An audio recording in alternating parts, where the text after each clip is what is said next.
ראשון לציון מערב, בת ים, שדרות, אשדוד, חולון, רחובות, הוד השרון, גבעתיים. קשה מאוד אפילו לדווח את זה, אני לא מאמין גם שאנחנו מדווחים את הדברים האלה. חוליות של מחבלים שהצליחו לכדור לתוך שטח ישראל, ממש מלחמה, הפתעה גמורה. החשש הגדול מכולם, דיווחים פלסטינים על כך שחיילים נחטפו והועברו כבר אל שטח רצועת עזה. الله أكبر والله الحمد هاي الشغل الطيب. שעה 6:30 התחילו הפגזות על הבסיס, הם ישנו, הם היו בין משמרות, ואז הוא פשוט התחיל לדבר איתנו בטלפון, אחרי זה בוואטסאפים.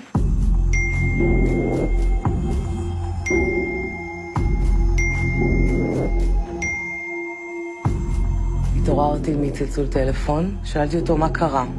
הוא כתב לי טילים סימן קריאה. נפלו לנו על המגורים וזה לא מפסיק.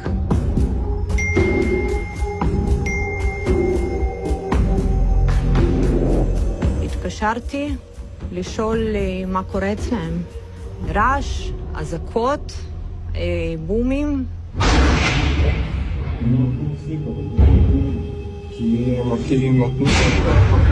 מה קרה? איך לא היה כלום, אחי, בלילה?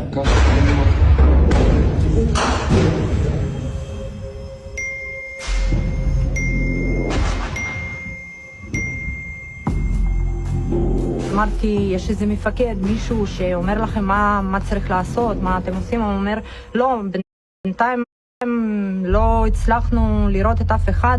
אמרתי, יש איתך עוד חיילים? הוא אמר, כן.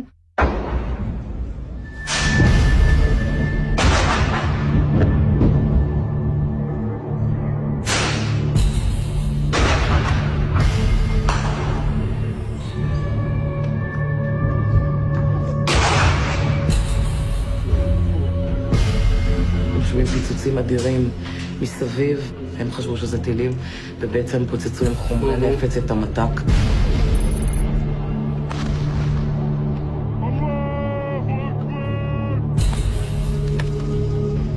ממה שאנחנו יודעים, אמיל הש"ג הגיע אליהם. יצא, יש חדירה, תברחו. אמיל היה פצוע בשלב הזה, אחר כך הבנו שהוא נהרג. הם היו 4 בעצם בחדר המגורים, ומתחילים לרוץ לכיוון המיגונית.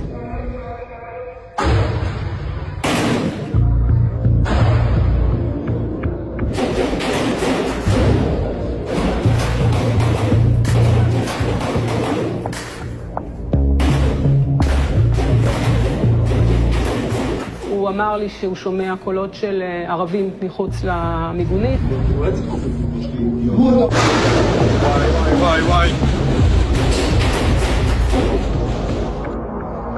יש סרטון שהוא לא הופץ, שהוא שלח לנו, בחור לידו, שרון מצלם אותו, יורה ב-M16.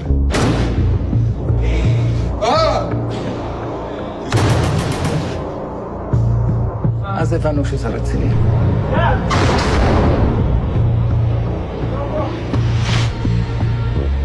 כמה מחבלים חודרים לבסיס באותו בוקר?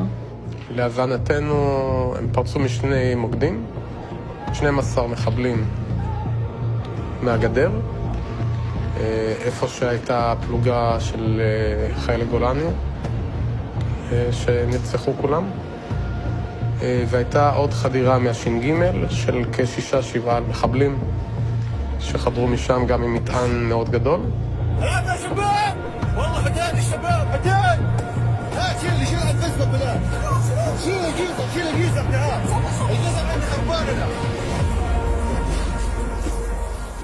אחרי זה בשעה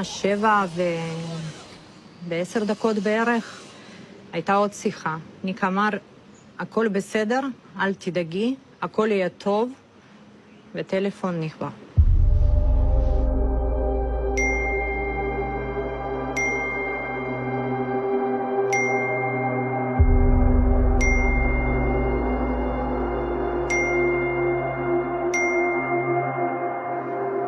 וכמה שניסינו להתקשר אחרי זה, הטלפון כבר היה כבול. וזאת השיחה האחרונה איתו. וזאת השיחה האחרונה באותו יום.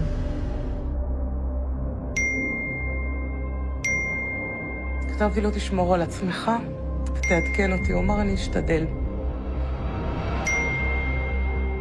ומאז הוואטסאפ שלו לא נפתח. ההתכתבות איתו הייתה עד השעה 7:15 בבוקר. המילים האחרונות שלו, בעצם שהוא רשם לי בוואטסאפ, אני אוהב אתכם, עם לבבות. הם נכנסים, זה נגמר.